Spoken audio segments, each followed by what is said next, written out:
Hello. There's a fly in here, dang it. He just buzzed me right as I hit start. Today's title is Death and Birth. We started the day with one of those early morning phone calls that you hate getting. I heard the phone ring. I didn't realize what time it was because I knew it was early. And I heard Dad walk in. He goes, "Hey." I'm like, "Huh?" He goes, "Steve was killed last night." And I'm like, "Steve who?" And he said my cousin's name. And then I shot up and sat up. I'm like, "What happened?" And it's so strange. He was killed in a single vehicle accident. Steve is like a big kid, always has been. He's 58. He always liked getting new toys. He always liked making people laugh, and he was just a good dude. Retired from the Army. Last year he's having some health issues. They got him off. He's feeling a lot better, feeling good. And this year they bought a camper. There's a campground around 30 minutes away from town that they all go to. My cousin Bob and Lou has put a camper out there every year for the last several years for the summer. And so their daughter Mindy, who is married to Steve, Steve's been around as long as I can remember, bought a new camper and have put it out there this summer.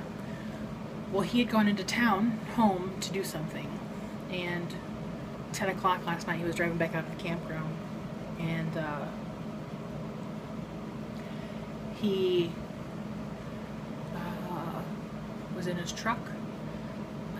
Lou says they thought they heard the accident. He was close enough to the campground where they heard the accident, and they think he blacked out because he has problems with blood sugar and stuff, but he hit and ran off and flipped his vehicle, and he was ejected out through the windshield. Apparently he must not have had a seatbelt on, and he did not survive. He was, like I said, 58. So it was just kind of a surreal morning. And so today's my grandma's birthday. There's the birth part of the vlog, and she's the one who called us this morning because she got the call from there because they live in Upper Michigan. And so I called her back around, noon. Then I said, "Grandma, do you want to come over for dinner? We'll make you dinner for your birthday." And she said, "Yeah, that'd be nice." So I went across the street and got her favorite. She loves these chicken tenders because my grandma's not a big meat eater, but she likes these chicken tenders they make at the deli across the street. So I hop on my trusty scooter, went down the block and across the street and got her a cake and some chicken strips, and I got some stuff in the produce, like I sliced up a cucumber and a pepper, and we made some cabbage and noodles, made corn on the cob. So by the time Grandma got here, I had almost everything ready, just like the last few minutes of preparation that I waited till she got here. Oh, and I made cauliflower and cheese because I know she likes it. So she gets here and I said, "Go sit with Dad in the living room and I'll finish." So I got the table all made and called him in for dinner, and we ate, and we got it done eating, and Dad cleared the dishes and did the dishes. She goes, "I like these kind of dinners. I didn't have to cook. I didn't have to clean up after." She goes, "This is my kind of dinner." So, and I gave her necklace after we ate and cleared the table, and she really liked it. She liked it a lot. She's gonna take it with her when they go up north, she said, because we're just waiting to hear what's happening with the funeral arrangements. I will stay here and watch the house and the animals. I think Heidi might go with Dad, I'm not sure. And Dad's gonna take Grandma, and I think a bunch of them, my other cousins from down here, are all going up. I do not know if Roy and Wanda are gonna go. Wanda's been sick. So it's just kind of all up in the air on what's happening, it's just kind of crazy. So it's been kind of a somber day, I'll say. Yeah. I wish I had a picture to show you, but I don't. I remember one year Steve called down here because there's nowhere really to buy fireworks up there. And here,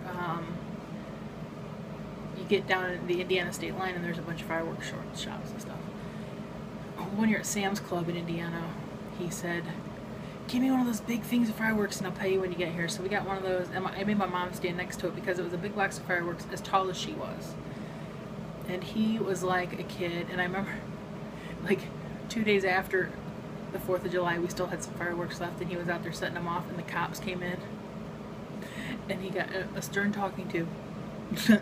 It was so funny. But then we didn't tell Lou, who was in the house, came out, and we all were telling Lou that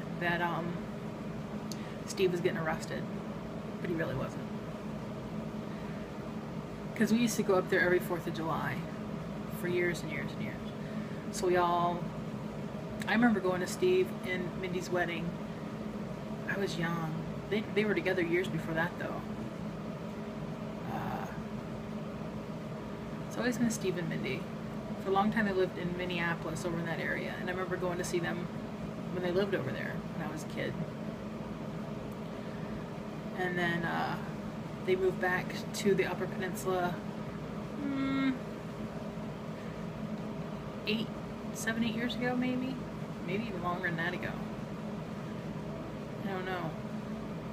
Well, I don't know the timeline because every time I went, it was always usually 4th of July, and they were always there because I always planned on making a trip there at the 4th of July. So to me, it's like they were always there. And then moving back, I think that made Lou and Bob really happy to have them close. So yeah, that's what's going on in the family here this week, trying to figure out what's happening and just waiting till we hear more. Yep. When I talked to Grandma at noon, she started to get emotional and crying, and she's like, "You guys know I love you all so much. If anything like this ever happened to any of my grandkids or kids," she said, "I don't know how I would deal with it." I'm like, "Grandma, it's okay." Grandma already lost one kid, and I know that had to have been a devastating thing for me, because I know how devastating it was for it being my mom. I just can't imagine it, my mom being her kid. It just still baffles me. Okay, now I'm just babbling.